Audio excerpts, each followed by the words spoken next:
Welcome to Epic Tales from the Sewers. Hopefully, your favorite place to catch news and interviews and comic readings, all for Ninja Turtles. I am your most excellent host, Justin, with my most excellent co-host on this side, Mr. Eric Will. Oh, hi. Hi, Justin. How are you? I'm great, man. We got some great guests today, so I want to just welcome everybody to the live stream. In case you haven't seen us before, this is a Teenage Mutant Ninja Turtle show. Not to freak you out. So, our guests joining us today are a couple of artists that you may have seen collaborate on a recent variant cover for TMNT number 147. Joining us for the first time on the show, he's a writer, artist, and colorist who has worked on Dynamite Comics, Pathfinder Wake the Dead, Josie and the Pussycats, Sabrina the Teenage Witch, Jungle Drama from Keen Spot Comics, as well as his creator owned series, Rebel Girls, or maybe it's Girls. Mr. Danny Harrell, Hey, much how are you? ado. So, thanks for joining us, Danny, Yeah, and we're happy to have you. And thanks for being here in the first time. So, yeah, awesome. It's gonna be fun.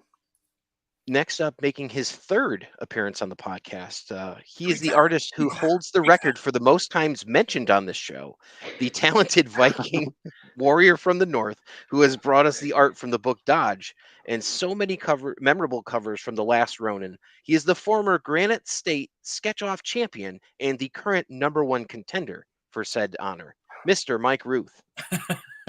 Thanks, guys. I appreciate it. That's quite the intro. That's it. That's all we had time for today. So thanks everybody for joining us on Epic Tales from the See ya. Sewers. We have Danny Harrell and Mike Ruth with Eric Will and myself, and we're going to be talking about some turtle stuff. So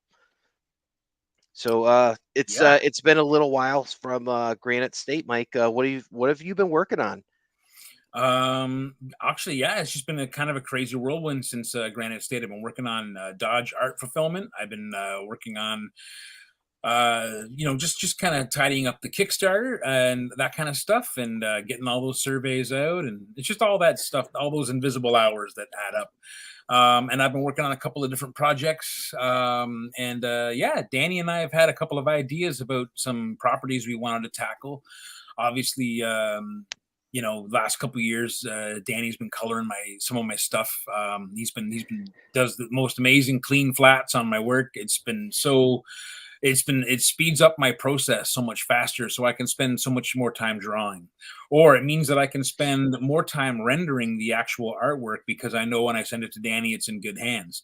Even if he's just doing the flats for me, I get that stuff back and I can render it with my own weird ways of doing things. But I've seen Danny's skill set just rise this last couple of years, doing all these different things and projects.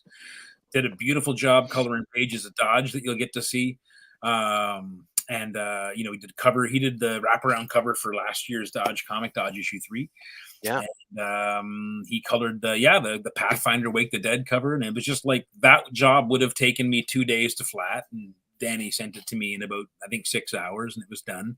Oh, wow. And it was clean and it was beautiful. Probably did it in 3 hours. I don't know, but Did he use your trademark cadmium yellow? No, it didn't have the cadmium yellow. I think I did end up painting that in the background, though, eventually. That's my secret weapon for sure. But yeah. No, it's been a great collaboration. We had a lot of fun. And yeah, I was at an event here in Canada, just about an hour from here in a town called Newmarket, at an amazing comic shop and grill, like bar and grill, called Wayside Comics and Cocktails. And they're having an awesome event every Saturday. But yeah, I got a chance to debut our cover, and I got a pretty good response, man. I had a really solid day. Oh, you already got yours. Nice. Oh yeah, with the Yeah, we all got one. So, look at that. Danny, you got Yeah, Danny probably has a few hanging around his house too. So. Yeah, Danny, this one's for you at Granite to do. Nice. Oh yeah, all right. It's fantastic. Such a great cover, and I mean a Donatello-centric cover for probably a Donatello-centric story. I haven't read it yet because I'm not going to open that one. But man, this must have really set those Donatello fans afire. Finally, yeah, I mean, as they say. I hoped it would. Yeah, I mean, I've always been a Donnie guy, really, but it was funny. Well, I was in that panel with you guys, and we asked the crowd, "Who's your favorite turtle?" And overwhelmingly, it was Donatello. So I thought, Isn't that weird? Yeah, it was crazy. it was really not expected. I was really expecting a heavy Raphael. Raphael. Yeah, I mean, you're at a Comic-Con, so most people kind of relate to their favorite turtles when they kind of relate to, and you're in a group of nerds. So that's true. That's very fair, and yeah. yeah, I totally can understand those sentiments. I just know as soon as I saw it, I shared it in a Donatello group that I'm in, and they're like, "Oh my god, this is great! Where do I get it?" Because there is always that feeling like, "Oh, there's never enough of my favorite," except for Yeah. Raph. Like Raph is always out there. Yeah. So that's definitely true. But Yeah. man, Well, it was crazy the when I saw current it. run of the comics, the current run of the comics is really giving Donatello a cool story arc. Like he's kind of front and center in this most recent comic series, and it's really good. I I'm agree. I I'm like it. excited to see what they're going to do to kind of finish it off at 150. Mhm. We'll come back to that piece, but I did want to ask as kind of a writer, Danny, when it comes to like Ninja Turtles and stuff, do you think that maybe Donatello's a little bit easier to write for, and maybe Raph is easy to write for? Because I've always thought that Mikey and Leo were the two toughest to write. What's your take on this? I don't know. I would think. I mean, for me, I think Raph would be easiest because that's the one that that's always kind of been my favorite, and just because he's just kind of a smart ass, and so am I. So, that. But I don't know. I think Leonardo would be the hardest to write for. I think Michelangelo would be. I think he would be a lot more fun, at least for me. I think Raph and Mikey would be easier to write than Donnie and Leo. But because Donnie, you almost feel like you have to have, a He's lot like an more. exposition dumper, Yeah, yeah. You kind of have to have a lot more detail and like scientific detail to make him seem like himself. If that makes any sense. It reminds me of Trek, like what they used to do with like, oh, there's this big science thing, and we explain the science thing, and it's just like words that we make up and throw out there. You can almost like insert that techno babble or whatever with Donatello, and it's like okay. And technically in the IDW series, he's the one that always comes up with the plans. So Yeah, and Leo's just like, all right, guys, you go over there, and we'll do Donatello's plan. So it's kind of like that. So yeah, it's interesting. Yeah, and I wonder if there's statistics out there that shows how much they talked each, because I'm sure Michelangelo would come in the least. So just interesting. I don't know. I hadn't thought about that till you guys said something. So I guess I that's don't know. I think it was kind of the IDW series was kind of Michelangelo heavy during the Mutanimals storyline. So Mhm.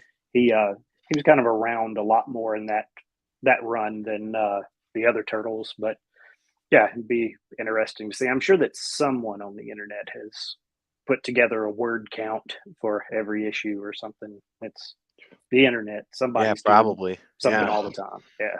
I bet we know them too. It's like and it's Yeah. gonna be no surprise to be like, oh, John did that. Yeah, that doesn't shock me. It's Yeah. that's pretty crazy. So we were talking about Granite State and all of that with Mike. Danny, can you talk to us a little bit about kind of what you've been up to, what you're working on? Because I definitely want to dive into your new project, but maybe you could tell us just kind of like your history with comics, how you got started, and just give us your origin story. Yeah. I think I started out just kind of drawing for fun around the house, and I went to school for photography, so I was in the or photography and journalism, but I was in the art department for a while, and so did a little bit of graphic design and digital media, but not a lot.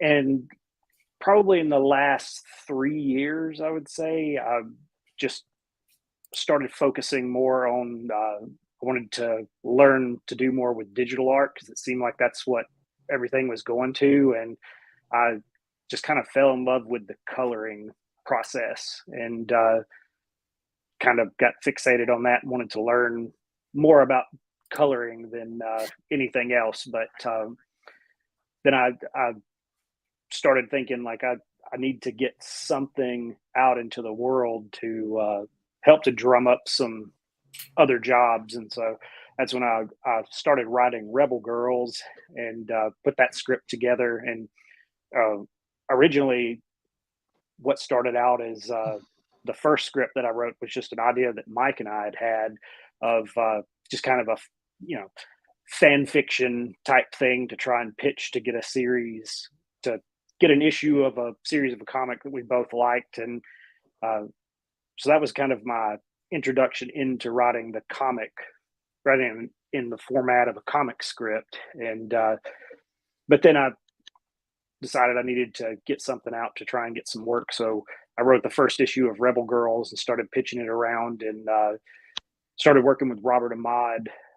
He's an artist from in the UK, and we started working on that series. And from that point on, it's just kind of been a steady flow of things coming in that I've had the chance to work on. And Rebel Girls is almost finished with the first story arc, so it'll go to graphic novel before long. We're working on issue 4 right now, and so that we can get the collected edition out there.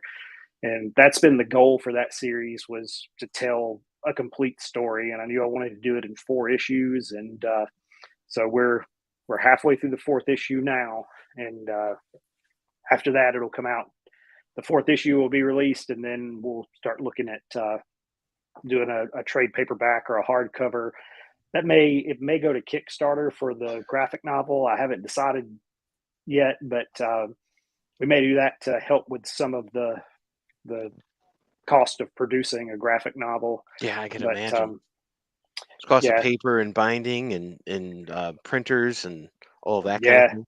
Yeah. Right now, Keenspot, they handle all of that, so I haven't had to get into actually printing and shipping the books. They take care of all of that through Diamond, and it's done pretty well. The series has, and then I did Jungle Drama with Troy Dungera and Eric Marshall. I think they're working on a 2nd issue of that right now. Jungle Drama, folks. So Jungle Drama to me is very reminiscent of a Betty and Veronica story, but in the jungle, kind of like that. Incredible fun. I enjoyed the heck out of reading it. You included one with my 147. I loved it. I thought it was a lot of fun. I would definitely read that. Rebel Girls. So it's interesting because if you're into kind of punk culture, rock culture, kind of a similar vibe of the only thing I could think of to kind of like put it is like it's Josie and the Pussycats with an edge, but really it's more like the Hex Girls from Scooby-Doo, like kind of like a real sarcastic group of young women that have a band, and they appear to be maybe I should let you tell it, but just from my perspective, it's pretty cool. It's got like a really hardcore vibe to it that's kept light with the dialogue. What's kind of the concept, and maybe you could walk us through like who would be the ideal fan for this book besides me, obviously. It's the story it follows a group of girls who were cursed from birth to be able to resurrect the dead and conjure ghosts through their music whenever they play together. Sort of a plan from Satan herself to have them do this. And so they're being pursued by a record label executive, or a demon that Satan has sent in the form of a record label executive to try and get them to sell their souls to the devil. And they want nothing of it because they don't want to sell out. Yeah. So, I always tell people it's kind of Josie and the Pussycats and Sabrina, but with a lot of F-bombs. So, Yeah, I think I counted like just a lot going through. I was like, oh, that's interesting. Oh, she called him a chode. I'm like, all right. Seen that one. It kind of sneaks up on you, and I'm like, oh, this is hilarious. And the idea that they are not at all phased by, they're like, oh, who showed up at our show? They're like, oh, one guy besides those 2 ghosts that are over there doing this. They're not phased whatsoever by the fact that they have ghosts and all that in the crowd of where they're playing.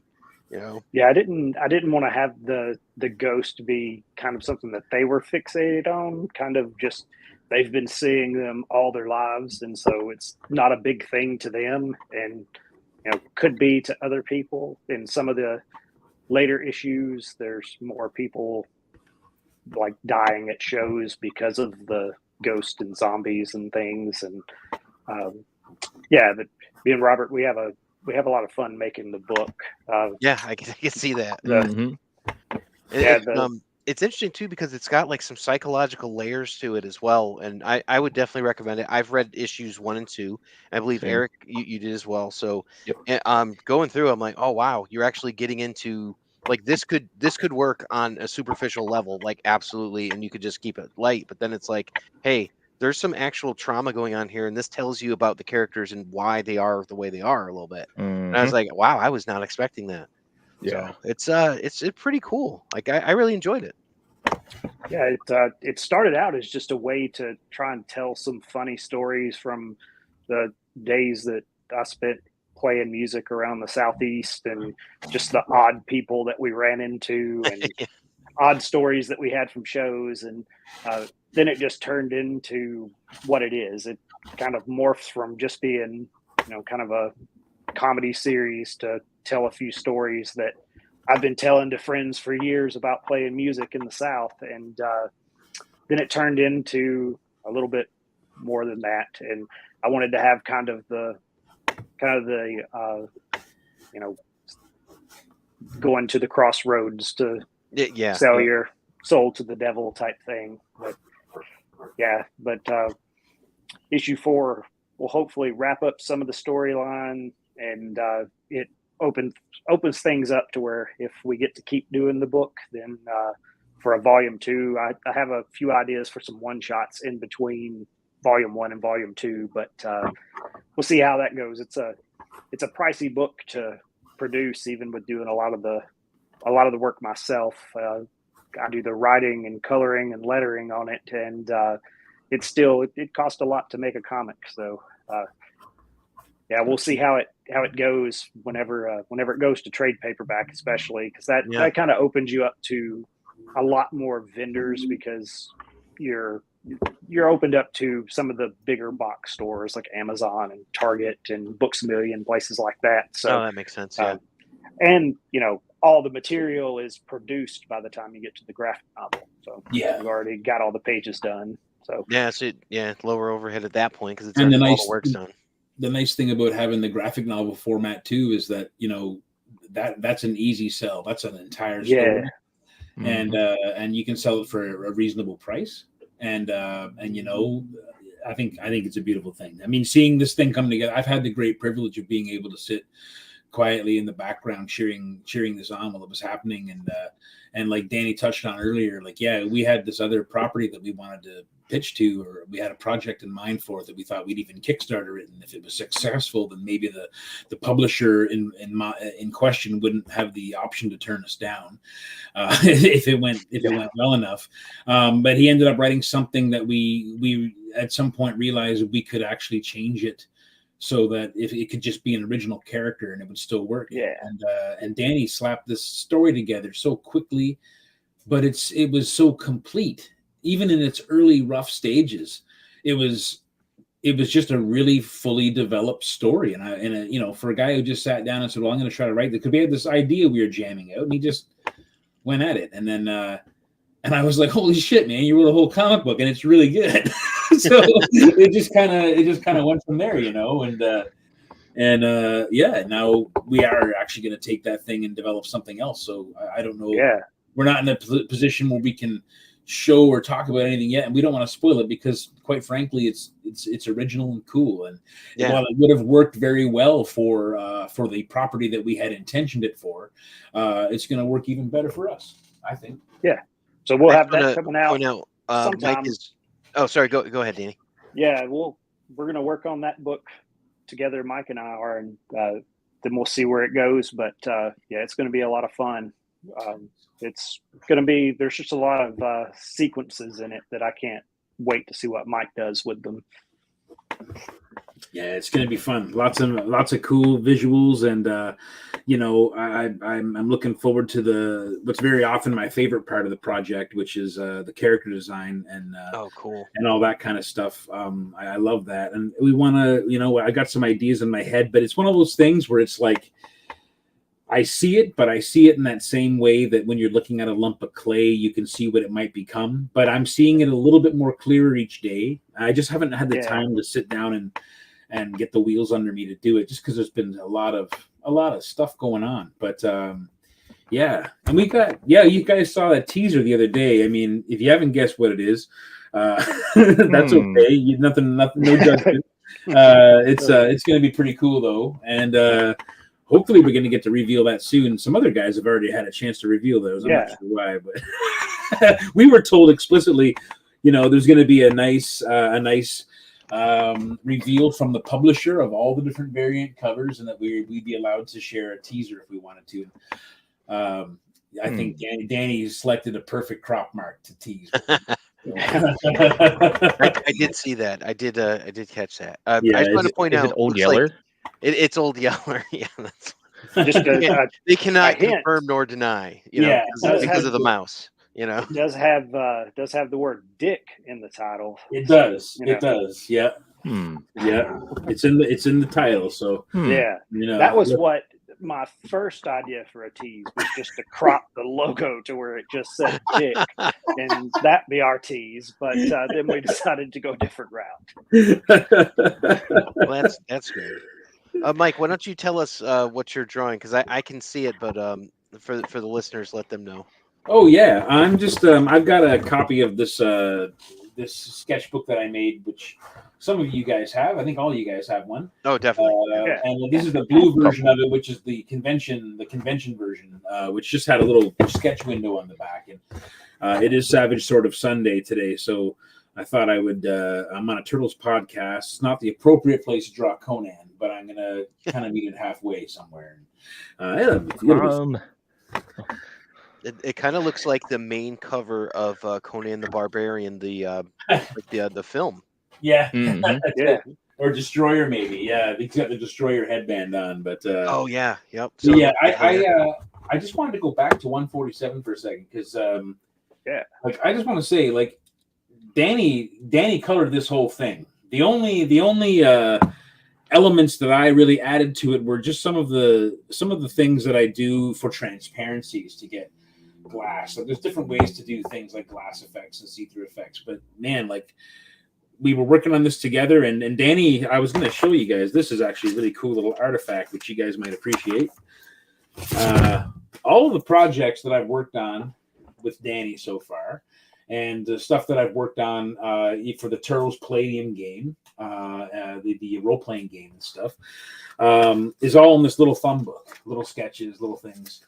And I struggled and sent sketch after scrambled sketch to Danny. All this scribbled nonsense, trying to come up with a pose, trying to come up with a thing, because Danny had this great idea of Donatello, using the bow and kind of like ripping these holes through the space-time, like throwing big, like opening portals, and like having these windows opening up on the, like, showing different turtle stuff. And we just kind of kept playing along those ideas, and I just got a little bit closer with this sketch, a little bit closer with this sketch, and then I was trying to work out the right pose, and the process was awesome. Anyway, it was really, really cool. So yeah, look at that. And yeah, when it came to colors, in very short time, Danny had this thing put together, and yeah, it was I couldn't believe how it came out, right down to the rivets in Donatello's metal shell. So this right here, if you get a chance to, Justin, look down in here with his, like, where the glass is and Donnie's foot right there. I don't know if you can see that, like how he, like, that's freaking. Oh, just slightly see. Oh yeah, you can slightly see his foot through the glass. So he's busting out of an hourglass. Mm-hmm. Yeah. Well, there seemed to be some kind of time-related elements to the story, right? So it just felt like, the story is definitely about a lot of time travel right now in this current run, and they've done a really good job with it. Like, there's been some ups and downs with the IDW series recently, but this is definitely, I think it's one of the best things that they've done, the best story that they've done probably since 100. The first 100 issues of the IDW series is, I think, some of the best turtle stories that's ever been told, like just the way that they did it. And I'm a huge fan. I've been buying them ever since the first issue of the IDW series came out, and all of the tie-ins work perfectly, and it's been a really good series. And I've enjoyed the issues from 101 through where they're at now. But there's this series is probably my favorite in that 101 to the post Armageddon game. The Armagon, I guess, the Road to 150, we call it. Yeah, what I was just gonna say, what a cool character, Armagon. What an awesome. And I'll be honest with you, as like an old time Turtles guy, I actually didn't know who Armagon was. And then the weirdest thing happened last weekend. I went to visit my family to go watch the Royal Rumble, and my brother had the old Super Nintendo set up, and he had the tournament fighters, TMNT tournament fighters.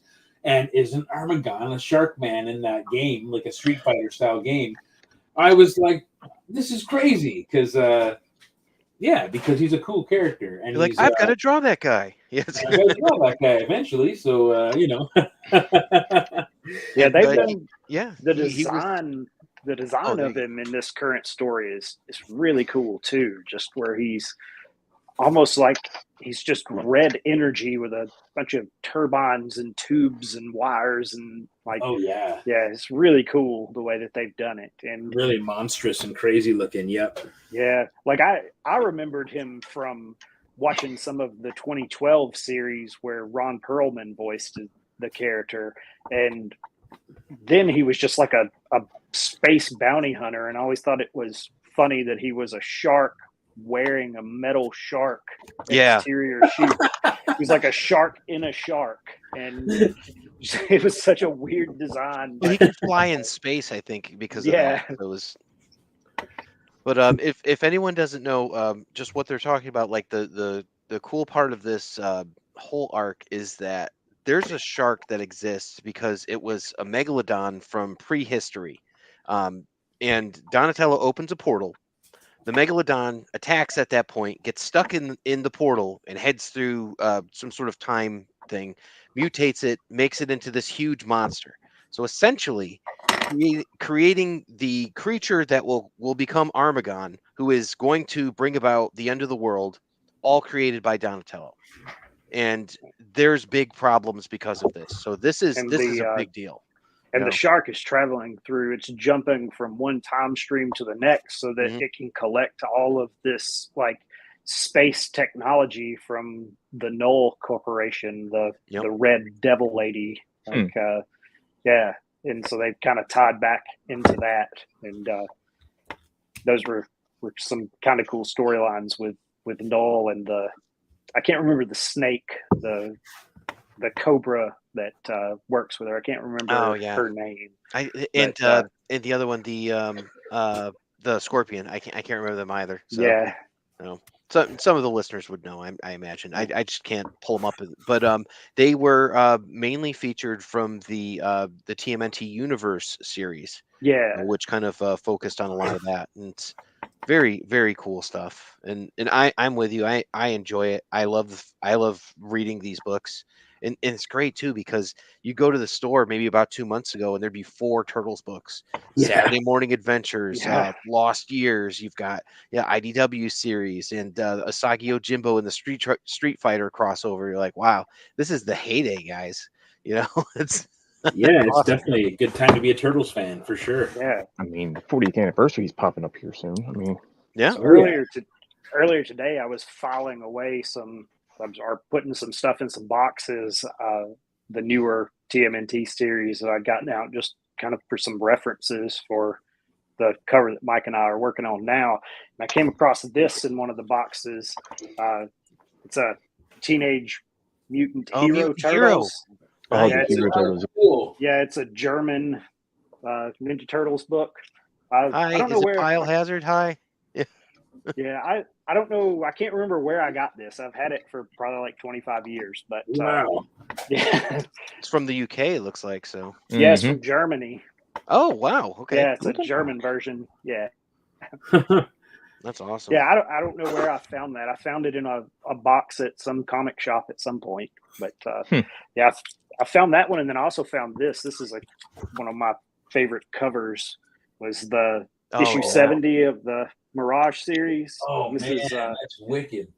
Yeah, this one is. That's actually pretty tough to find, I think. Yeah, I think that this one only had like 1,500 copies. It was the last book that Mirage ever printed. Oh shit! And yeah, I had this on my pull list because I really love the Tales of the TMNT series that Mirage did, and I had it on my pull list, so I got it at cover price when it came out, and just kind of forgot about it. But yeah, I think they're fetching a good bit of money now because I think there was only like either 12 or 1,500 copies. There was no overprinting or anything because Nickelodeon or Paramount, I guess, had already bought the rights to the Turtles, and they were just putting that issue out because I think that one was Jim Lawson and Eric Talbot. I could tell by looking at the cover. But I'm like, because the Tales of TMNT was, yeah, I think it was those two, and then Dan Berger was did the a editing. lot of the stuff too. Yeah, yeah, I really liked that series. It was. It just had a lot of really interesting stories, and there were the same core group of artists, but it wasn't the same artists for every issue. And yeah, that was one of my favorite Turtle series that they had released, especially like from the Mirage days. And it was the last. I think they really had just kind of had everything dialed in on that series. And but you anyway, seem to be pretty knowledgeable in TMNT lore there, Danny. What got you into Turtles in the first place? Like, what's your how did you get in? Was it the toys, the comics? It was originally the first Turtle stuff that I seen was the Fred Wolf cartoon, the late 80s cartoon, and then from that point, the first comic that I ever bought was a copy of Ninja Turtles #3, and I didn't get it whenever it came out. I got it at a flea market and just read the thing so many times that it was just falling apart, and that was kind of the spark that got me into it. But I've been buying, like, I can't remember a time when I wasn't getting Turtles comic books. I've just been into them for years. I've got, I think, 2 long boxes and like 2 or 3 short boxes that are nothing but Turtles books. And yeah, I've been buying them forever and reading them. Just always kind of enjoyed it. A lot of first, I guess, for me, like the first comic that I ever bought, the first movie that I ever went to the theater to see was the first Ninja Turtles movie. Damn. And, yeah. And so you're steeped in it then, aren't you? Yeah, I've just been into it. That was my thing whenever I was a kid, and just kind of hyper focused on that one thing, Ninja Turtles and Batman. And one of us. Exactly. Gobble kind gobble. Of thing. I mean, I like Turtles too. Yeah, just a little bit. You may actually have some pretty good insight for us then on this. So being a colorist for it, is there? And I asked this question to Steve Levine, so I'm curious. Is there a specific tone or color for the Turtles that you go to, or do you pull from other places? Do you have your own influences on it? What's your take on the coloration of the Turtles themselves? I always, like, my go-to is I always want to color them the way that the first series of toys were colored. The Playmates ones, okay. Yeah, I just always liked the colors that they did, where they gave them slight variations. But like for the 147 cover, I just kind of went with what had been in the comics recently, the shades, and they're all similar, but maybe I don't Mikey's have like a little darker. Set. Well, yeah, these guys are actually set back in the shadows a little bit too, right? Like Ghani's stepping forward, so the other Turtles kind of knocked back. We actually deliberately knocked them back in tone a little bit, but yeah, the colors are actually different. Like it's hard to tell on the camera, Yeah, I noticed that because there's kind of like that deeper green for Michelangelo, and there's a difference between Raph and Leo and Donnie, and I like Donnie's that too. always Yeah, that kind of muddy, like darker, like brownish green Yeah. color. Yeah. And, He's like that kind of. I love and that then purple though. Yeah. like Michelangelo always has like a kind of toxic looking, like really saturated looking green. It's like I a think I have a blue green few color. But figures. yeah, and then I guess Raph is probably the closest thing to being like just a green color. Like We got 2003. yeah, 2003.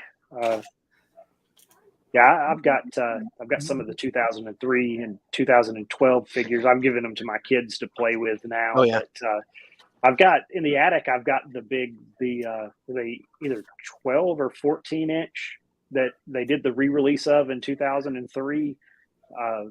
I've got those in the attic. I need to get those out, put them on a shelf or something. But Oh yeah. I mean, oh yeah. Like, Is that the one that I Yeah. sent you? Yep.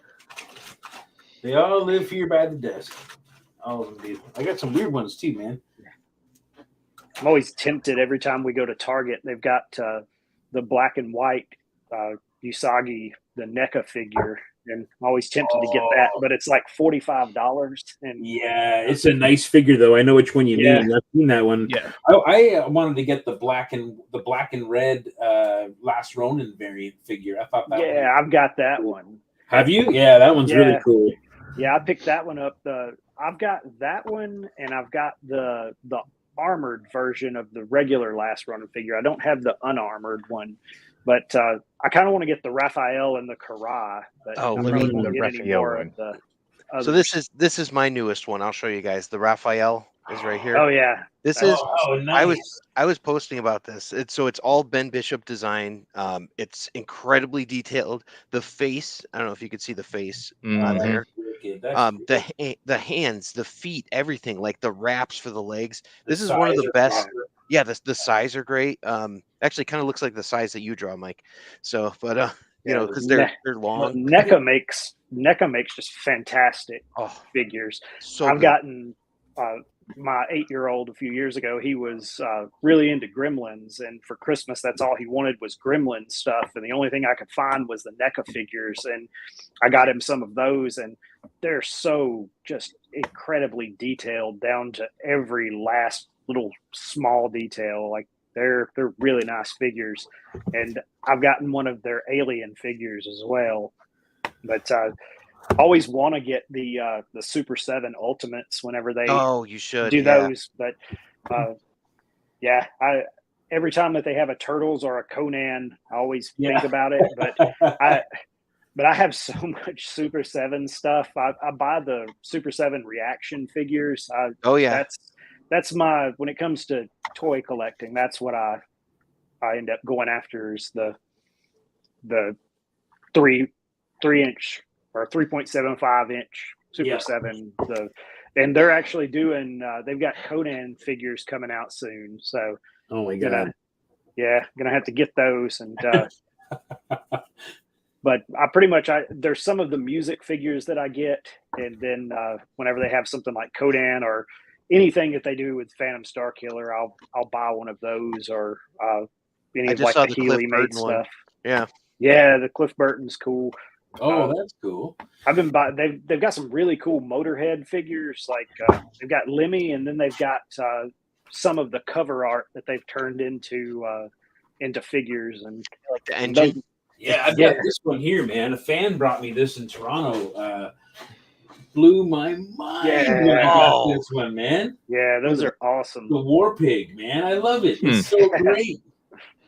I would literally wear that would be my helmet if I was a pro wrestler. I'd be wearing that. That's crazy. Yeah, I buy anytime that they've been like slowly releasing all the members of the Wu-Tang Clan. So I've been buying those figures as they come out.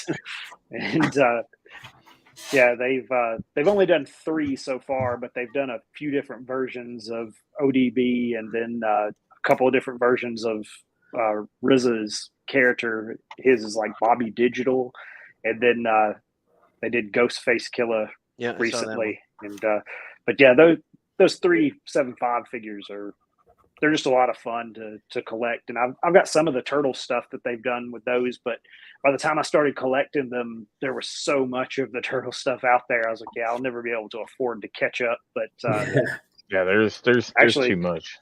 So I have a Godzilla. Oh yeah. Yeah, the remake of those. Yeah, the Super 7 stuff is awesome. I'm a big fan. I had the full-size Godzilla like that one. Really? I think I still have it somewhere, actually. Somewhere around here. It's missing its fist, though. The fist used to shoot out. Yeah, they did a Super 7 did a remake of that one with their Super 7 Ultimates after they did the 375 figure, and it had the fist that would shoot off, and it was really cool. That's amazing. I keep hoping that Super 7 will make some Red Sonja figures, but they haven't yet. But there's a couple of Sonja figures out now that I would like to get, but it's hard to drop like $100 on. I saw that the Dynamite one that just came out. Yeah, like that big old axe. That thing was crazy. Yeah. Yeah.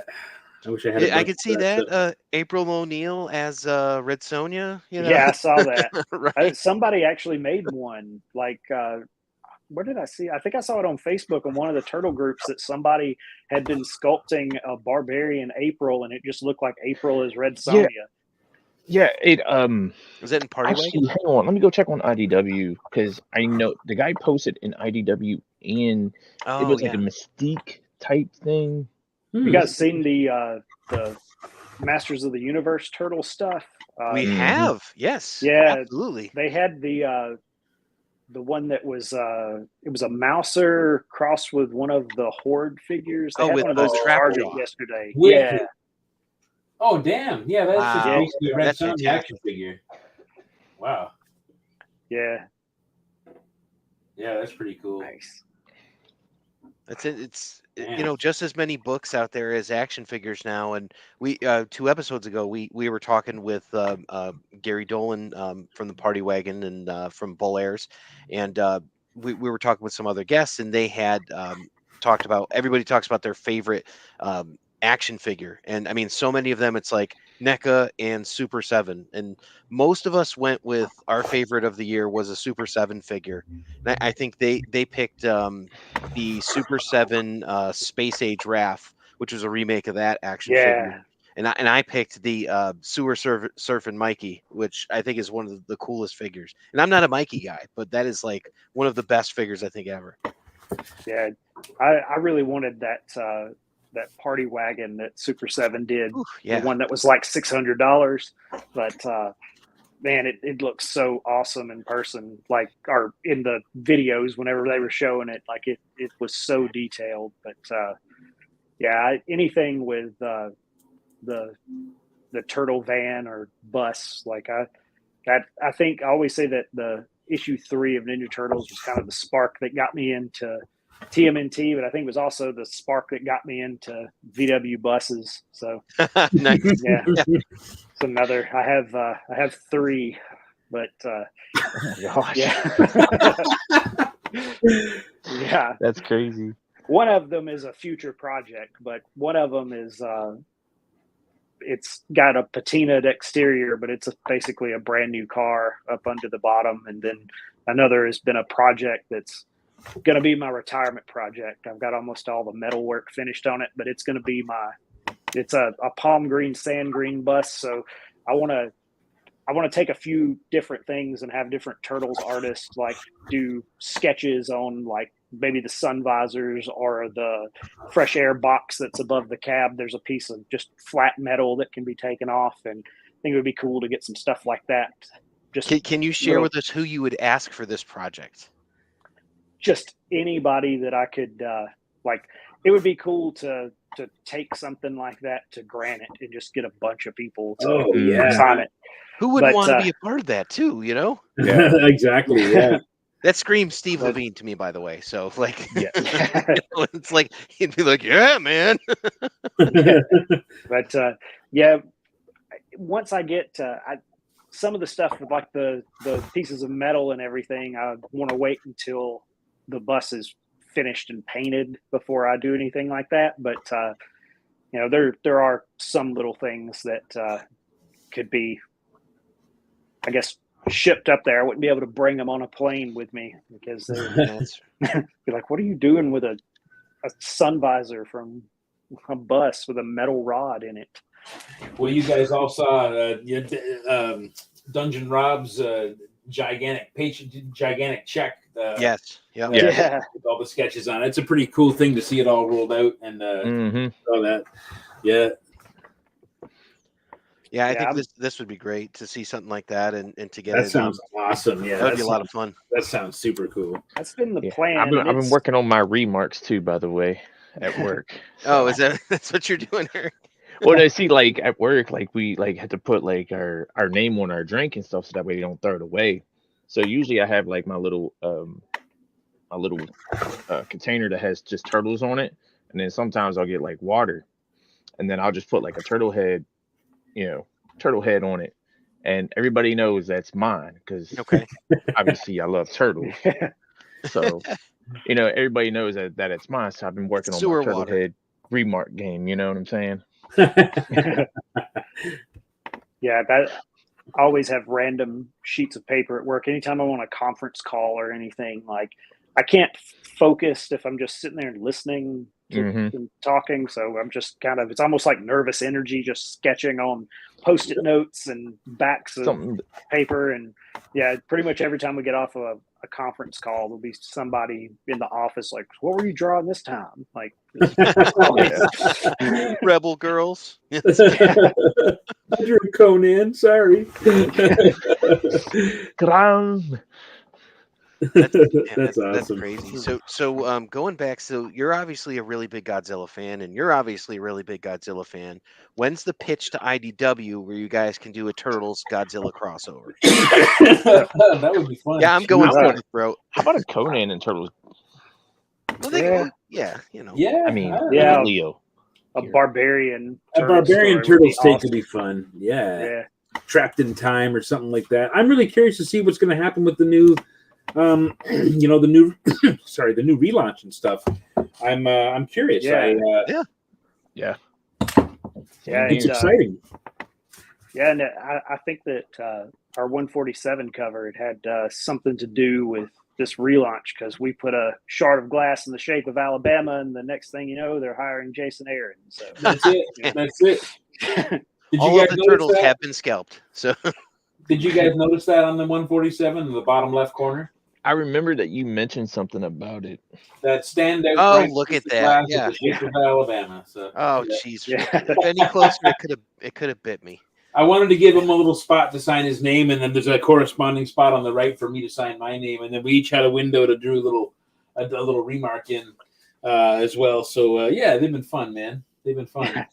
Oh, that's. I can't wait to sit and draw some at Granite, and it's gonna be great. Yeah, it's gonna be fun. I'm excited about Granite. I've never been to that con, so it's gonna be. Are you sitting with us or are you sitting with Mike? That's the question. So I'm sitting wherever they set my table up, I guess. Yeah. we will be there. We're registered. We got the hotel room, everything. So we're gonna be there. Man. Hey, I'm gonna tell you, man, like me and him, we went up there, we had a blast. It was definitely a different experience. I'm so used to being on the other side, just going to a con for a few hours and just being there, but being a part of it and sitting down and breaking bread with Mike Rooth. Like we've had Mike Rooth. I've did streams with Rooth, and then obviously when things are getting sketchy, obviously here we've done all that. But actually to sit down and have dinner with these people and having breakfast with them and all that stuff. I mean, it's man. It's different because we get to know them, but we get to know them in person a little bit more. Yeah. So you guys got to meet Peter. Yeah, that was pretty awesome, man. I won't forget that. That was special. No. I mean that will always be like one of those big memories. Being a part of being a con. Up there, especially with.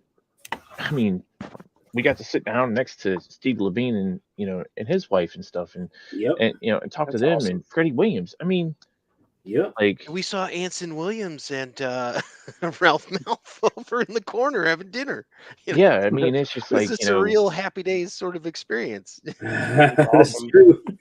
Like I said, it's to me, it was a completely different feeling just being, because I'm so used to like, well, this year is going to be different. Kevin Easton's going to be there, Tom Waltz is going to be there, the brothers are going to be there. Of course, hanging out with Ben. Like I met Ben down in Lexington, so I was on the other side, and then we got to hang out with Ben while we were at Granite, quite a few times, like outside of the con. You know what I'm saying? So it was like kind of a like different experience and like picking his brain and just sitting down, just talking to him, having a good time, like with everybody. We learned the history of chicken tenders. It apparently originated up in the bar right near Granite State. I did not know this. So yeah. The more you know. Yeah, the more you know, everybody. So yeah, I think it's gonna be awesome. So you guys are working together on some ideas. Are we allowed to maybe ask you? Do you have anything else coming up for Ninja Turtles work that we could be looking out for? Yes. Yes, we do. I think I don't know. I mean, almost as if he knew that was coming. I think we're allowed to say like we really wanted to make sure we got to put another stamp down on this series. When we found out the 150 would in fact be the final issue, we through a lucky set of circumstances we were able to similar to the 140 we were able to make that happen, partnering with a friend of ours and just I think it's going to be pretty cool. We're doing something a little bit different, and it's a lot of characters. It's a lot of activity. It's a lot of teeth to draw, and without spoiling too much, it's going to be a pretty cool piece. And I'm making it actually in the it's right underneath this board. It's right underneath. I'll be hopping on that when we're finished here. But it's due pretty soon, and I want to make sure Danny's got lots of time to he's really fast and good anyway. But I just want to make sure he's got lots of time so we're not rushing towards the end because stuff shows up and other life gets in the way and these kind of things can happen. So but we've got a little bit of time to do a really good job and. I think it's going to be cool. I think people are going to like it. It's definitely it's going to be different than a lot. It's a big book. It's a big book. Like it's like 68 pages or something like that. Yeah, it's going to be a square bound. So that's a big book. Actually, that makes me think. I wonder if I need to adjust my sizing a little bit to allow for the spine. I never thought of that. You know what? I can make do. I got some bleed. I'll figure it out. That does make sense. Thinking about that when you're mentioning because it's not flat, it's going to be it's going to have a little extra half inch or something like that of space that's got to be it's got to be make sure it's scaled out properly. I think we'll be okay though. I've got a little bit of bleed. Issue 50 nothing was important to get chopped off if I have to blow it up a little bit bigger. So So Danny, could you imagine when you started picking up that IDW TMNT #1 back in probably 2011? Could you imagine you'd be working on a cover for issue 147? No. That's it's kind of a dream come true to be able to work on anything related to Turtles. But the working on the IDW series, and like I said, I've been a fan of it for so long that it's cool to be able to play any part in doing anything for the series. Like I told Mike before, like ever since it started, I've been buying an A and B cover of every issue. So I mean, I've got cover A and cover B, and then some of the variants for some of the issues. Other than that, but for 147 issues. So yeah. My God, look at that! You have your own variant. Look at the hands, like just if nothing else, the hands that he did there with like the wraps and all of that. It's phenomenal. It's awesome. I don't know what I'm doing. I'm just sketching with a pen right now. I think it's pretty cool. I never really know what I'm doing until I see it. I thought that was so cool. I like lost my concentration. I'm like, oh my God, look at that. So I do have a question though. I do have another question for you guys. What you got? Yeah. Is there a possibility of Last Ronin 2? Of of a Last Ronin 2. I wish, man. I'll be honest with you. I awesome. truly do wish that would have been fun. I would have loved to have had a chance to draw the 4 new turtles in that capacity. I'm a little. I mean, I'll be honest. I was a little surprised that no one was really interested in doing it, because my covers for Ronin, the first series, were pretty popular, I thought. But it was just the way things go. I guess sometimes the industry's changed and there's high costs involved and lots of risk involved, and so unfortunately, no, I didn't get a taste of the Last Ronin 2. I sure would have loved to have had a taste of that though, and I love the designs, and I think there's great potential for those characters. Oh, absolutely, yeah. And we'll see what happens with them for sure. But unfortunately, no Ronin for us. Maybe there'll be something down the road, though. Who knows? That they seem to be able to take this property for a little bit of a lengthy ride right now. It's going. I thought it was going to be an ongoing series, to be honest with you, instead of a mini. But, I think it could be, man. I think it could be, because you're going to have people, and this might be my most favorite thing about the Turtles fandom as a whole culture, is that new fans jump on all the time. And that circle gets bigger and bigger and bigger. But for some people, the Last Ronin was their first taste of the Turtles. Yeah. Now they may have already had Turtles in their cells and in the plastics they've consumed in a microcellular level all their whole lives, and they might have all kinds of turtles just via osmosis in their blood already. It's metaphysical, but really when it's for some people that Last Ronin was either their return to comics or it was their first Turtles. And I think the characters that are first introduced, and if anyone carried on and followed through with the follow-up series and then this new one, I don't know, man. It all seems like really good stuff to me, and I love the character designs, and I think there's lots of potential. I mean, look at the way the Turtles have reached so far with all their product and all the different medium and all the different worlds that you can have Turtles in video games and books and your lunchbox, everything. It's just a crazy, gigantic thing, and I think while those new characters may never catch on like the originals will, I'm sure they won't, but they're still going to be, for some people, their preferred turtle.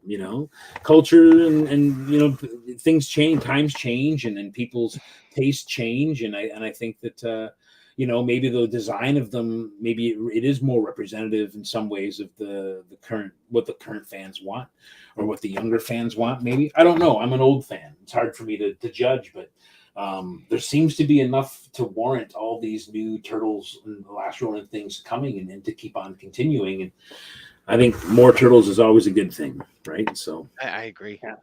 I like Turtles. Yeah. So Mike kind of has this World War Hulk vibe going on with that shoulder pauldron there. Yeah, a little bit. Yeah. When in doubt, just pauldron it up. Who do you think that is with that? Because you're the artist. You're the one who gets to tell this story. Yeah. Turtles in there. I don't know, man. Maybe it's just another mutant turtle. Who knows? There's a few, but it could be. It could be a Venus. It could be a Leonardo cosplaying as Conan or something like that. That is sick, though. Could be your Kirby, right? Yeah, it could be Kirby. Sure, why not? Could just be Venus from the Next Mutation. Yep. True. Yeah.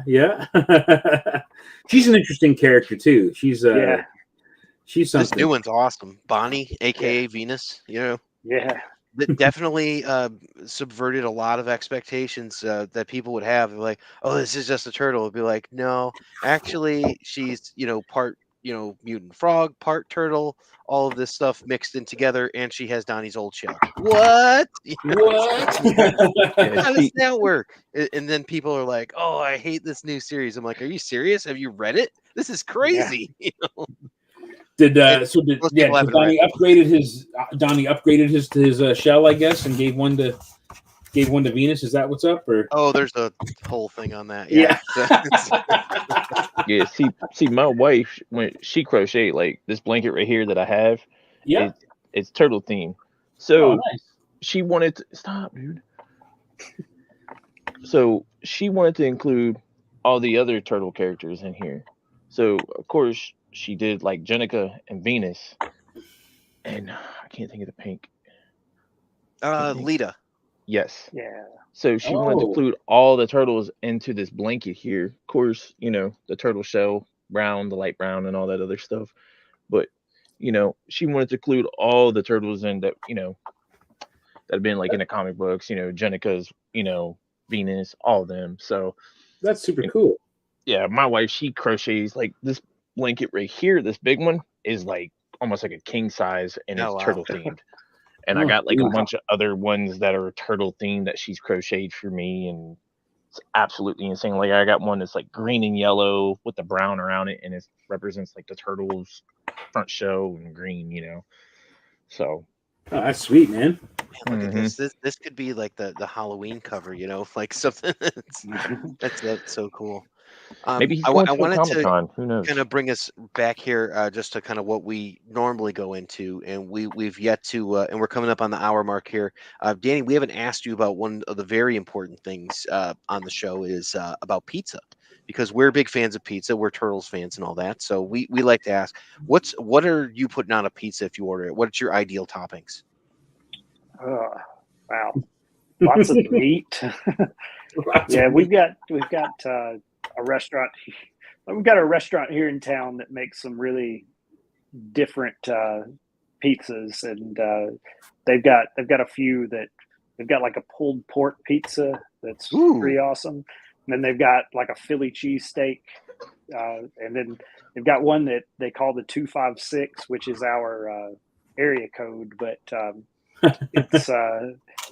it's really good. It's got chicken and bacon, and yeah, it's just pretty much for me it's lots of pepperoni, bacon, sausage, whatever. Eric, this sounds meat. like your pizza. Yes, Yeah. I mean bacon is part of my food group. I mean, yeah, absolutely. I mean, can't go wrong with bacon, gravy, chocolate covered bacon, pizza. I mean, bacon pizza, bacon wrapped pizza. I mean, Bacon list wrapped goes on. pizza. Wow. Okay. Yeah. You'll have to give me the recipe for that one. No, I'm just joking. Bacon explosion. Now that is all right. No, that's my first time at Granite. There's a restaurant in New Hampshire, in Manchester, right there, called the Goat, and we went in there, and they had this one dish that was just called bucket of bacon, and it was literally a bucket of bacon, like an iron bucket on the table with bacon draped over around, like filling the whole rim of the bucket is bacon just draped in, and then a pile of bacon inside the bucket, and there was some kind of like, I don't know, sweet sauce of some kind dumped all over. Yeah. It was mayhem and heart stopping, and it wasn't bad, but it was afterwards you kind of feel weird, like I just ate a bucket of bacon. I mean, what kind of man am I really now? Like I'm glad I shared that with friends, so I don't have to die with the shame alone. Like goes back to the hotel room and averts looking directly into the mirror out of shame. This is it. Must avoid all mirrors. Yeah, for sure. Yeah, I used to cut like 10 pounds of bacon a day at the restaurant I used to work at in Pittsburgh. And I mean, like, we used to have a big flat top, and it'd be completely covered in like bacon grease. That's pretty much how we get our flat top started for the burger place that I worked at. Literally 10 pounds of bacon bits, and then we would go through it every single day. Wow, that's insane. A lot of bacon. Yeah, that is a lot of bacon. Yeah. But I used to take some of that bacon off, put some cheddar cheese, and just eat it like a sandwich like that with some like truffle. I feel like I'm going to know the answer to this question, Danny, but just for posterity, we like to ask our guests this. Pineapple on pizza or no pineapple on pizza? Yeah, I'm not a pineapple person on pizza or not on pizza. Like, there's I one just for you, don't Eric. really care for pineapple. Okay, all right, that's very fair. It's very fair. So while Mike finishes up his sketch, I want to make sure that we just get a chance to tell people where to go to find your stuff. I do have links they'll be provided in the show notes, but I've got you at Danny Harrell Art and Danny Harrell BigCartel.com. And of course, Mike Rooth is at Uncouth Rooth and Mike Rooth at BigCartel.com. Any other places that you want folks to find you to contact you or anything else like that? No, I mean, that's pretty much. Yeah, go ahead, Danny. Yeah, Instagram, and then through Big Cartel or just DannyHarrell.com, which is just gonna send you to the Big Cartel site anyway. So, but yeah, that's gonna be the best places to get out with me. So we can go there to find the next issue. Issue 3 will be of Rebel Girls, and then to get some news on when Rebel Girls 4 is coming out. Sounds like. Yeah. Issue 3 is out. It came out a few weeks ago. Oh, good. But yeah, it's up on the site, and then it's at keenspotshop.com, I think is their website, and then at some online comic stores still have copies of it. But yeah, and issue 4 will be out sometime probably this summer. As soon as we get finished and can send it for the solicits, it's usually 3 months after you send it to Diamond before the issue actually comes out. That makes sense.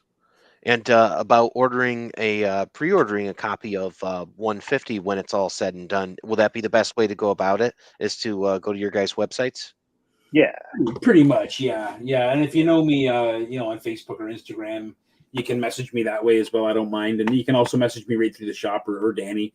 And yeah, we've got our prices matched as best as we can, just because Danny's in the States and I'm in Canada. But people who want to save a little bit of shipping in the USA, they can get theirs from Danny, and people up here in Canada can get them from me, or vice versa, or whatever works for you.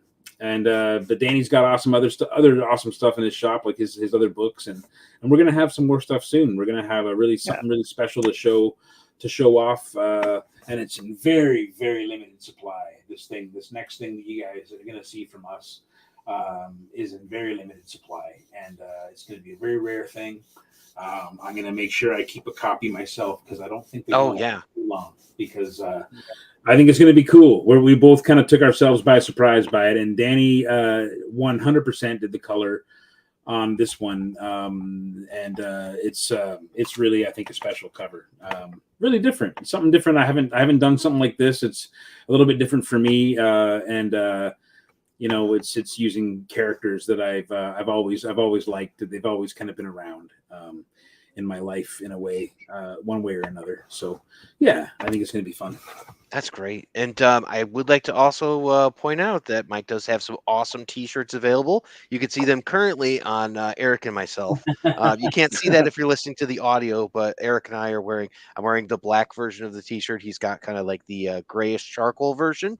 It's sort of a flaming, I'd say, like barbarian head. That is my character, Uncouth Rooth. That's my character. Ruth, yeah. That's where it came from. That I added the beard as an afterthought for that T-shirt, but that character design is one that I've been working with for since about 1996, and it's a character that I started using like in wrestling video games and D&D games, and it was just a character that's kind of any place to build a character, I build that guy first, and I've got a bunch of stories for him to tell, and eventually, lots of stories ahead to do yet. But that's awesome. I loved this design and the Kraken. I'm looking forward to when you can restock the Raven. I'll be getting that one as well. Oh yeah. That one should be stocked up again, I think, actually, and.